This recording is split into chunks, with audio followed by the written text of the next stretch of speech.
And the sixth habit is synergize.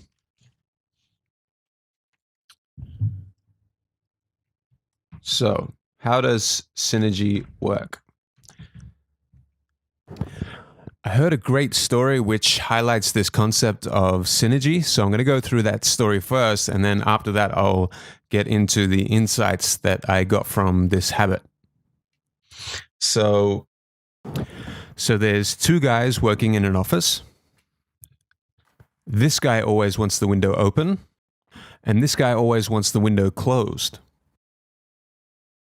So every day, this guy walks in and he opens the windows, and when the other guy walks in, he closes the windows.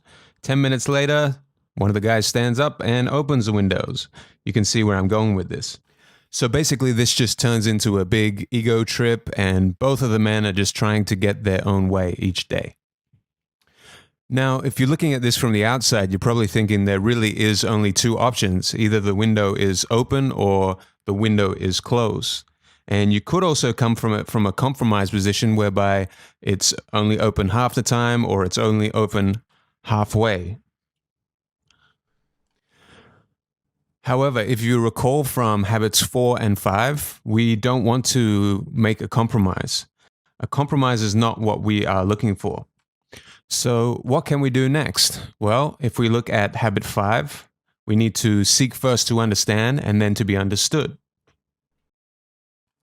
So what this man can do is use habit 4 and think about win-win situations. So I can see that we're approaching this situation differently. Why don't we agree to communicate until we can find a solution we both feel good about? Would you be willing to do that? Now, most people would be willing to do that.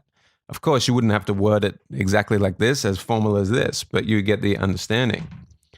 And then you might go into habit 5. So, all right, let me listen to you first. And this is where you seek to understand them. So in this situation, he does that. He comes and asks the guy.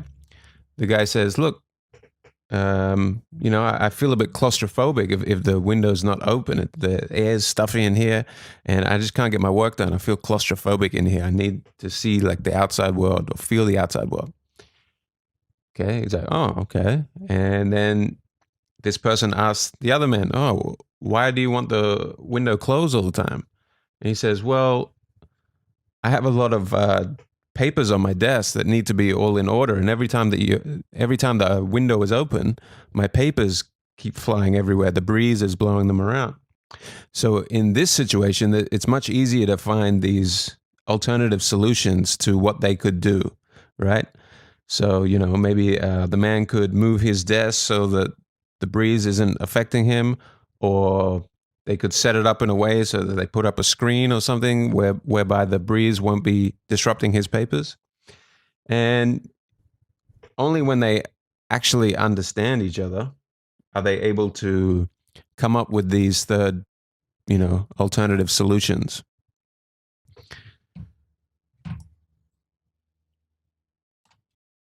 This habit here is where it really ties together habits 4, 5, and 6. These ones really work together with each other, okay?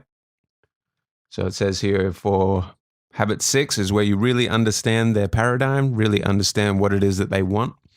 And it says here, we work together to produce third alternative solutions to our differences that we both recognize are better than the ones either you or I proposed initially. And when you're coming up with these third alternative solutions, it's very important to go back to those emotional bank accounts that we spoke about earlier.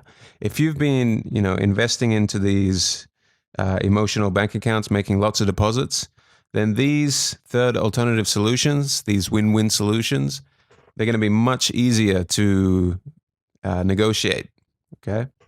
Much easier. Okay, and the last insight that I got from this habit was to value the difference. Effective people understand their own perceptual limitations and learn how to benefit from diversity. Okay, so I want you to look at this picture. You may have seen it before already, but if you haven't, look at this picture and just think about what you see. What can you see in this picture? Now, 50% of you, or thereabouts, will see a young woman, okay, rather pretty young woman staring off to the side. The other 50% of you will see a old woman, okay, with a big nose and mouth and chin down the bottom here. Now, if I was to ask you who was right or wrong in this case, would there be a right and wrong? Okay, and the answer is no. So you can both be right.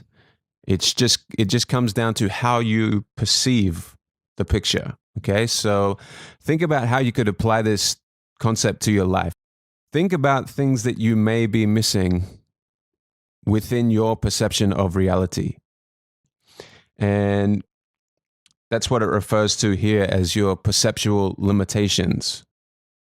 You need to learn how to benefit from diversity. So only when you open up to other people's perceptions of reality, only then are you able to better understand the world and see the things that you're limited by and see the things that you are missing.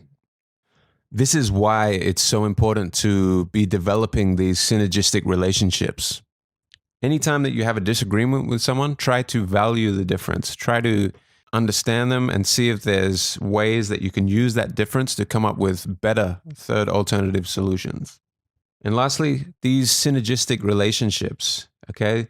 1 + 1 does not equal 2. In these synergistic relationships, 1 + 1 is greater than 2. Could be 50, 100, 1,000. It could be exponential.